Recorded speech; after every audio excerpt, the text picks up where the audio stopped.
It's been about 6 weeks since my father passed. I know a lot of my listeners and a lot of people were kind of waiting for me to release a podcast, do something, and I haven't really known what to do. I wasn't, work and podcasting and doing any of that. That's not been my priority. My head's really been at like, okay, taking care of the family and my kids and trying to just come to, I don't know, just find a way to digest what's kind of happened. So my father passed away in England on July 22nd at around 10 o'clock in the morning, UK time. I was in Los Angeles. I'd been back in LA for about a week. I came after my dad's show in Birmingham. I stuck around, hung out for a week with the family at the house, my kids, and it was a really amazing week. It was really actually some really interesting things happened that allowed that week to happen. We were scheduled, my family and I were scheduled to go on vacation on the 7th of July. We were supposed to go to Portugal right after the gig. But my kids all got sick. They all had a stomach virus, and it was really gross. And so we canceled the trip, and we just hung out at our family house in England for a week. And it was awesome. It was sunny. My dad was in an amazing mood. He was really happy every day. He was opening up the newspaper and seeing different reviews and different stories from the Back to the Beginning show. And it was great. It was a lot of fun. I kind of look back on that now and I'm so grateful. I've never been so grateful for my kids to have the stomach flu as I am today. I left on the 13th of July. I came home. And my dad was great. He was in a good mood. He was happy. I woke up in Los Angeles to a knock on my house door at around 3:45 in the morning. Someone who's worked for my family for, probably 30 years now was knocking on my door. And when I looked through my window and I saw it was him, I just knew something bad had happened. And I was informed that, my father had passed.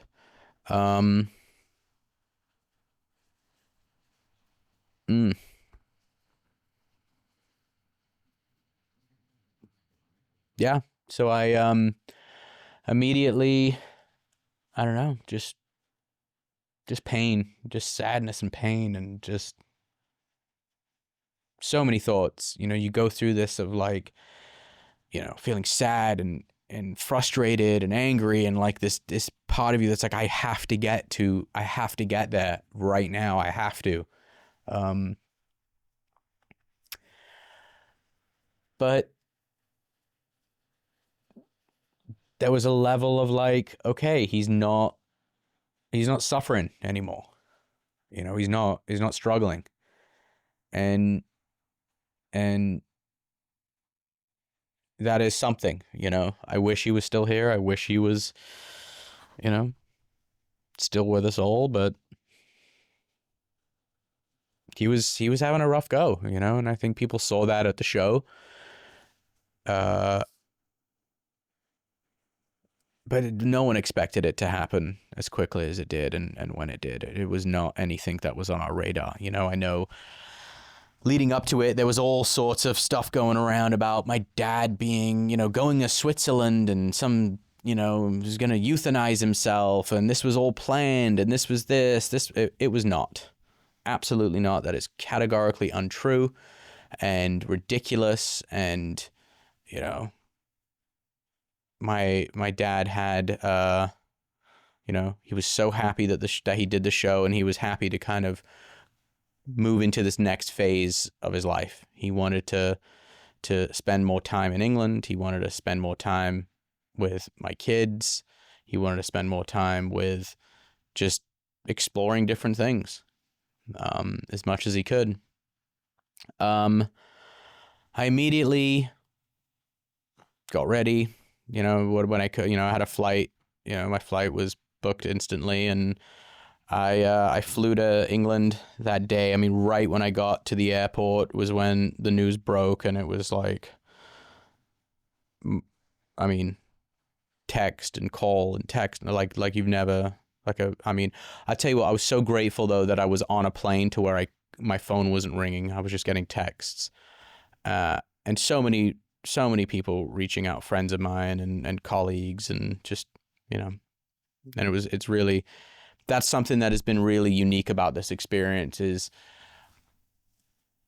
as overwhelming as it can be with the outpour of love and people reaching out.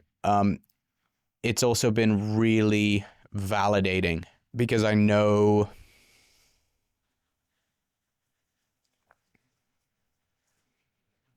my dad was a special guy, and he meant a lot to a lot of people. Be it, he meant something very different to me than 99.999% of the world. But the common thread is that, he was loved. He was loved so much. And a lot of people are going to miss him. And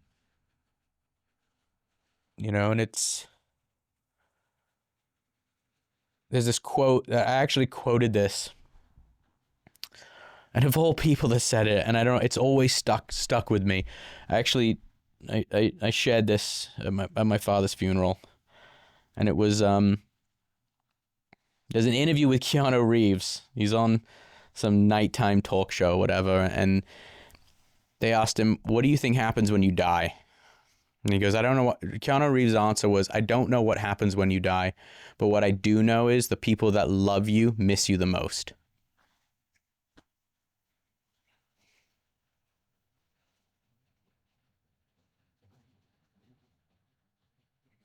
I felt that immensely. He wasn't just a father. To me, he was, he was my colleague. We worked together in so many capacities. There was I had recently moved. There was a period where I was between houses, and I moved back in with him. So he was my housemate, in my late 30s, and it was awesome. Me and the kids were living here. Just a friend, a text buddy, a joke cracker. Like, I was so lucky. I had such a great relationship with him, and I'm so grateful. And I think that's been the overwhelming feeling has been gratitude. Deep gratitude. Just, I'm so grateful that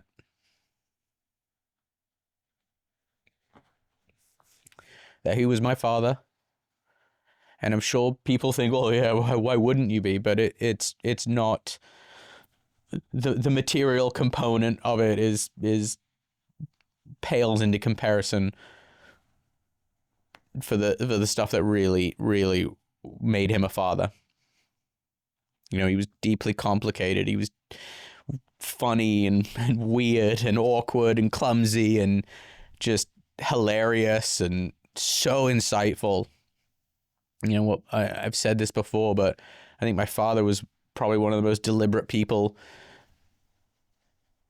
you've ever come across. He knew what was going on all the time, and people may have thought he was checked out, but he probably, most of the time he wanted you to think he was checked out. But he was very aware, always.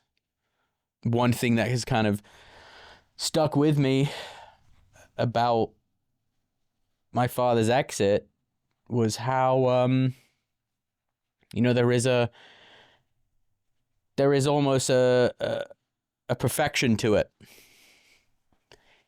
He got to say goodbye in such a profound way. He got to thank his fans. He got to see his friends he hadn't seen in such a long time. He got to perform. I mean, there was so much accomplished before the full stop. And, you know, a lot of that stuff, when the time is right, you know, we'll talk about. It's been overwhelming, ultimately. And one of the most, I think, for me, I know I was shocked at the outpouring of love. Shocked. And I think it's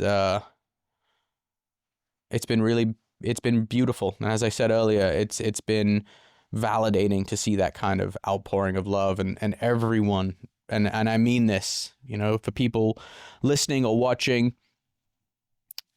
people that sent cards and did posts and flats, you know, either whether they laid flowers up at the Birmingham Bridge or dropped them off at the house. We saw it all. We read all the letters.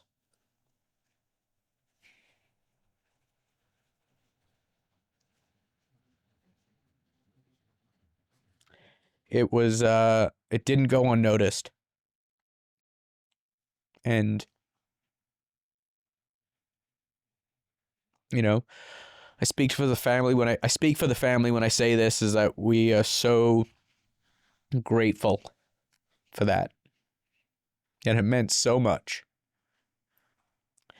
And it was, yeah, as I said earlier, it was validating because I know we weren't alone. I mean, yeah, it's been a hard 6 weeks as a family. You know, we're all kind of navigating it together and alone and in our own ways. I think it's common. And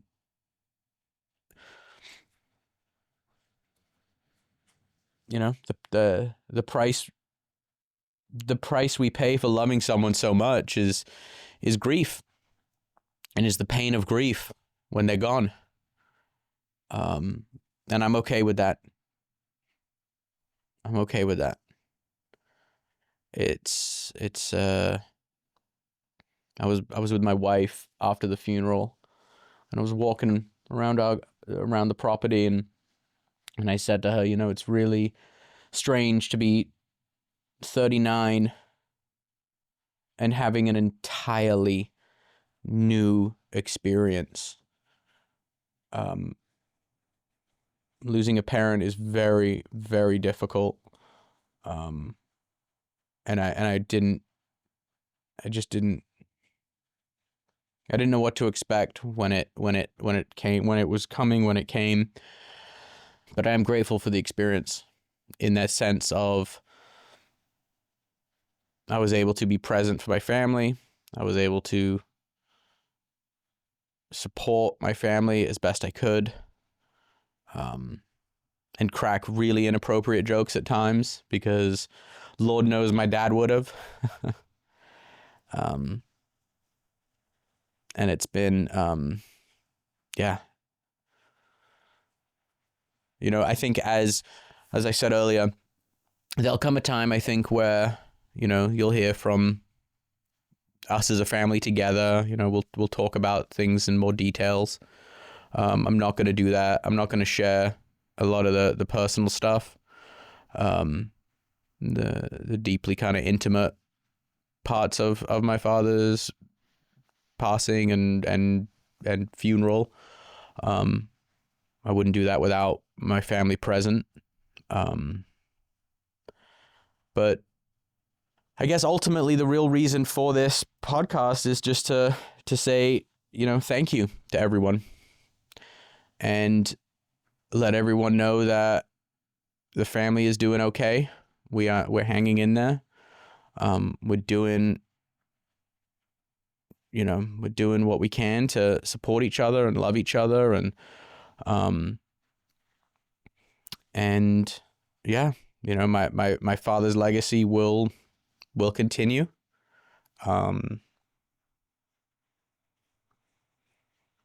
And yeah, I think Ozzy Osbourne does not end because he passed away on July 22nd. As I've been saying, he's exploding through the universe, and we're all seeing it. So,